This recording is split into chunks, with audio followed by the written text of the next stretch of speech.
I didn't walk into the library. I was just there. One moment I existed in nothing. The next, I stood barefoot on cold, smooth stone, surrounded by endless shelves that stretched beyond vision. There were no doors, no windows, no clocks. The light didn't come from lamps or bulbs, it simply was. Soft even, like moonlight without a source. The air smelled like old paper and candle wax, and the silence pressed against my ears like a second skin. I knew immediately this was not a place for people, and yet I was here. The shelves were alive. Not in the way vines or insects are alive, but with intention. They moved ever so slightly when I looked away, shifted subtly when I blinked. I caught it more than I saw it, the way one catches motion in a dream. The books themselves were strange, not bound in leather or cloth, but in something softer. The colors weren't consistent. Some were black like void, others shimmered like oil on water. Titles bled and rewrote themselves when I tried to read them. Sometimes they whispered. At first I thought I was alone. Then I noticed the breathing. Not mine. The room itself was breathing. Walls expanding and contracting with a faint hum. The stone beneath my feet warmed and cooled with a pulse that matched neither my heartbeat nor anything earthly. It was subtle, almost comforting. Almost. Until I heard the first voice. Not a shout, not even speech. Just a name. My name. Spoken quietly behind me like someone gently calling for attention without wanting to startle me. I turned. Nothing. No footsteps, no shadow, just an aisle full of books that looked like they'd just reshelved themselves. I moved forward, unsure of where I was going. The shelves rose like trees in a forest that hadn't been mapped. Every so often I passed a lectern, and on it, a single open book. I couldn't help but glance, and each time I saw a piece of something familiar. A memory, a childhood toy, a broken watch I once lost, a phrase I thought I'd forgotten but remembered instantly the moment I read it. The books knew me, or worse, they remembered me better than I did. At one point I stopped and looked down a hallway that hadn't been there seconds ago. A perfect corridor lined with shelves made of bone-white wood, every book bleeding faint red through its spine. The air was colder there, still. But in the center of the aisle stood a chair. It was facing away from me, and in the chair someone sat. I couldn't see them clearly, just the silhouette. Shoulders hunched slightly. One leg crossed over the other, a hand resting on the arm of the chair, drumming fingers in a rhythm that sounded like my own heartbeat. I didn't want to approach, but I did. Step by step, the silence grew heavier. The books around me stopped whispering. The walls stopped breathing. Everything paused, as if the library itself were holding its breath to see what I'd do. When I was close enough to touch the chair, the figure stood and turned. It was me, not a twin, not a reflection. Me. Older, tired, eyes filled with something I couldn't name. He looked at me with recognition, not surprise. "You're early," he said. I stared. "What is this place?" I asked. "The place between stories," he said, "where memory waits for permission." He walked past me, hand brushing the shelves gently as he did. The books trembled as if bowing. "You'll forget this," he added. "You always do.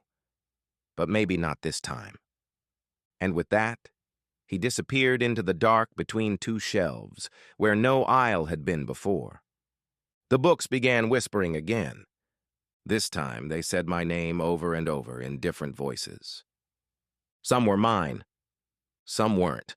I stood alone in the hallway, and the room began to breathe again. I wandered for hours, or minutes, or days, whatever time meant in a place where the walls breathed and books changed their titles when I blinked. There was no fatigue, no hunger, no sleep. Just walking, watching, listening. I started noticing patterns, how some shelves whispered while others remained silent, how certain hallways always curved back to where I started. The library wasn't a maze, it was a test. Some sections repelled me. I'd walk toward an inviting path, only for a wall of books to suddenly grow taller, tighter, like the shelves themselves didn't want me to see what was behind them. Others felt like they were waiting for me to return. Eventually, I came across a section lit differently. Instead of the pale, sourceless glow that filled most of the place, this aisle was cast in a golden hue, like sunlight trapped in amber. The warmth was almost real. The shelf here was short, squat, and held only one book. It wasn't moving, wasn't whispering, just sitting there, waiting. Its cover was dark blue, nearly black, with no title. I reached out and touched it. It was warm. When I opened it, the pages were blank at first. Then, ink bled upward from the bottom of the page, forming words as if being written by an invisible hand. "You're asking the wrong questions?" I blinked. The words changed. "It's not what this place is. It's who you are in it." I spoke aloud, not expecting a response. "Then who am I?" The page filled with one word. A collection. That struck something inside me, like truth sliding into place. I flipped to the next page. More words appeared slowly. A collection of thoughts, memories, fears, regrets. You came here to be remembered, but you stayed because you forgot.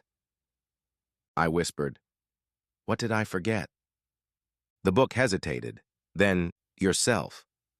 I slammed it shut. The warmth vanished.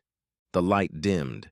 I heard something moving between the shelves, a dragging sound, like wet cloth pulled across stone. It wasn't coming toward me, it was circling, watching. I backed away from the pedestal and nearly tripped over something soft. When I looked down, I saw another book. This one torn open, pages scattered across the floor like dead leaves. No words. Just blank, yellowed paper curling at the edges. The spine was broken. I didn't touch it. Something about it felt final. Instead, I turned and walked back into the maze.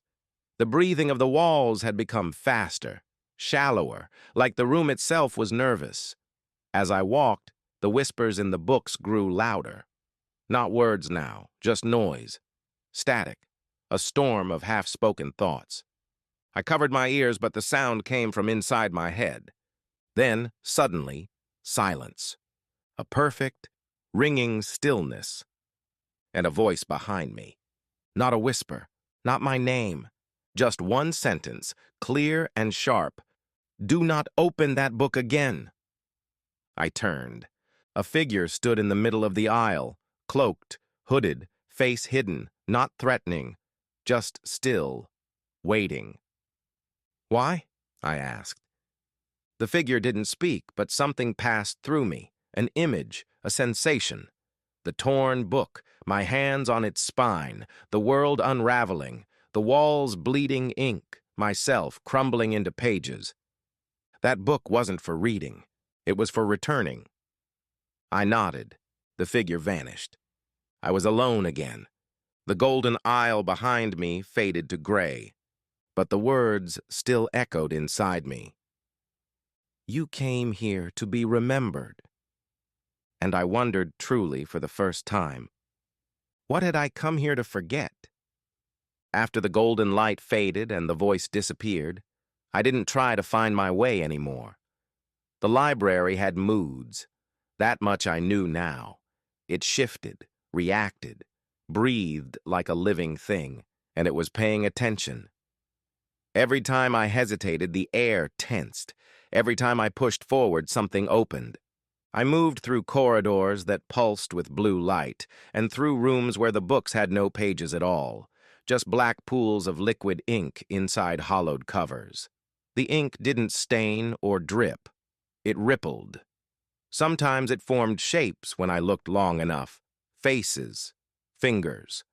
One time, my own eyes, staring back up at me from inside a thick, leather-bound volume that smelled like rain and rust. In one alcove, the walls were made entirely of mirrors, but none of them reflected me. They showed places I didn't recognize, cities made of spirals, oceans with no surface, a mountain made entirely of clocks ticking in reverse. Each reflection felt like a memory I hadn't earned yet. I stood there a long time, waiting to see if one would change. Eventually, a voice from behind said, "You're late." It was me again, the older version, the one I saw in the chair. Only now he was holding a book in his hands. He didn't look up, didn't move toward me. "You've wandered too long," he said. "The longer you stay, the harder it is to remember what's real." "Isn't this real?" I asked. He finally looked at me. His eyes weren't angry, just tired, heavy with knowing. "This place is as real as memory, as real as guilt." I stared at the book in his hands. "Is that mine?" He nodded. "It's not finished." "Can I see it?" He hesitated, then handed it over. The moment it touched my palms, I felt everything shift. The breathing of the walls slowed. The whispers grew faint. The lights dimmed slightly, as if the library itself was watching more closely now. The cover had no title, just a texture like skin. I opened it. The first few pages were written in tight, neat ink, memories I recognized, my childhood bedroom, my brother's voice, the smell of my grandfather's coat.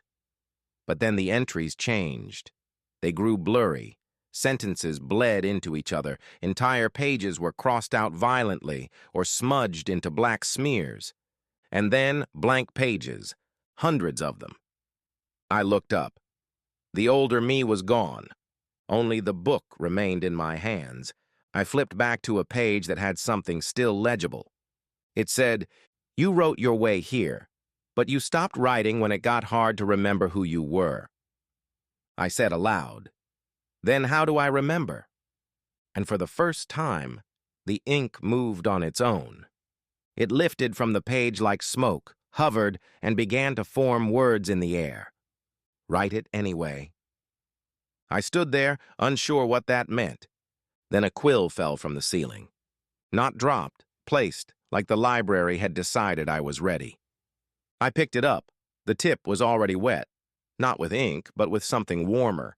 I touched it to a blank page, and I began to write. It wasn't easy. The letters resisted. My hand trembled. But the more I wrote, the clearer I became. I wrote about my first memory, my first fear. I wrote about the things I'd tried to forget, the people I'd disappointed, the places I never wanted to return to. I wrote until my hand cramped, until the ink burned, until the book pulsed beneath my fingers like a heart. And with every word, the library changed. Shelves collapsed. New ones rose. Walls shifted. Doors began to appear. Real doors, not illusions. One of them pulsed gently, as if inviting me in. But before I could move, the book flipped to the final page. There was a name written there. My name, but not the one I remembered. It was older, stranger. And it whispered itself inside my head like a song I'd forgotten. The ink below it shifted again. One final message. Finish the story, or become it. The door stood where nothing had stood before. It wasn't grand or ornate. It looked almost ordinary, which made it more terrifying. A simple wooden frame, a brass knob, no markings, no hinges. Just a door in the middle of a hallway that hadn't existed a moment ago. But it pulsed, like a heart behind it was beating. The book in my hands, my book, vibrated in sync with that pulse. The last message still echoed in my head. Finish the story or become it. I approached slowly. The walls around the door didn't breathe like the rest of the library. They were still, dead maybe, or waiting. I reached for the handle, but something held me back.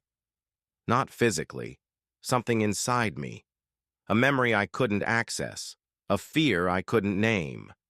I thought of the broken book I'd stepped over earlier, the torn pages, the silence it left behind. What if that's what was waiting beyond the door? What if I wasn't meant to finish the story? Then I heard the sound. Scratching. From the other side. Slow, methodical, like a quill on parchment. It stopped the moment I touched the handle. I waited, holding my breath. Then I turned it. The door opened without resistance. Beyond it was not another hallway. It was a room.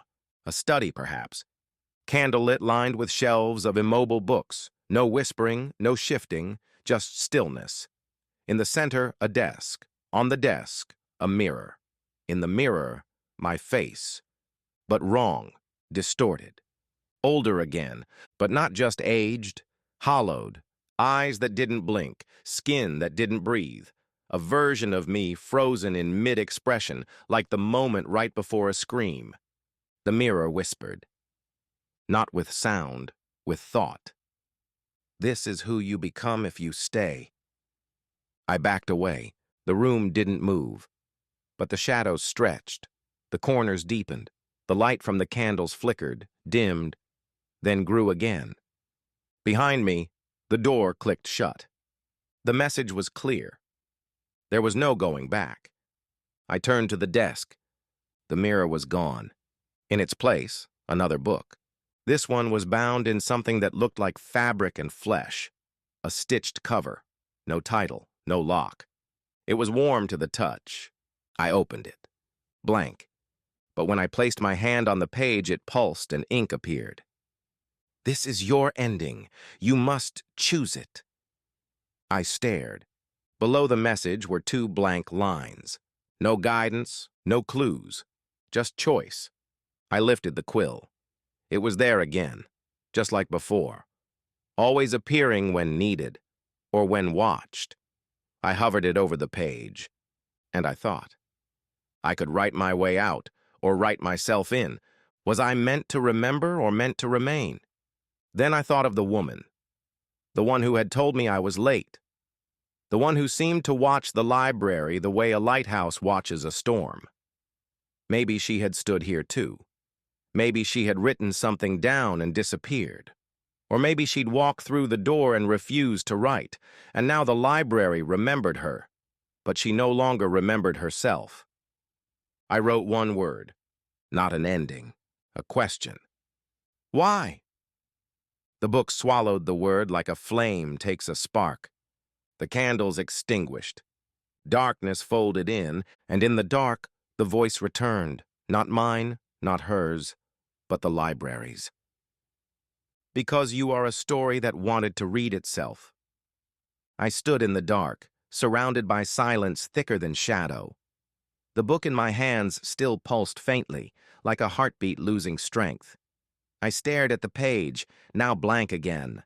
My question, why, was gone, swallowed, consumed. The air around me shifted. It wasn't cold or warm, but full of presence, like the library had moved closer, like it was no longer just walls and shelves, but something watching, breathing right next to my skin. Then the candles relit themselves one by one, not all at once, slowly, like eyes blinking awake. And in front of me, on the desk where the book had sat, there was now a chair. It was carved from something dark and smooth. Stone or bone, I couldn't tell. I knew, without being told, that it was meant for me, a place to sit, a place to stay. My book still throbbed in my hands, the weight of it suddenly heavier, like it didn't want to be opened again. But I opened it anyway. The pages were no longer blank. They were full. Not with memories, with mirrors. Each page showed me, not as I remembered myself, but as the library did. Me as a child, lost and afraid. Me as a teenager, saying words I never meant. Me walking past people I should have loved. Me choosing silence over truth. And then, me sitting in this chair, watching others wander through the stacks just as I had. Me whispering their names, me becoming part of the walls. The final page was torn, not ragged, clean, as if cut. There was no more to read. The chair creaked behind me, not in movement, an invitation. I turned, sat down, and the moment I did, the door disappeared. The desk, the shelves, the room, they all fell away. Only the book remained, closed.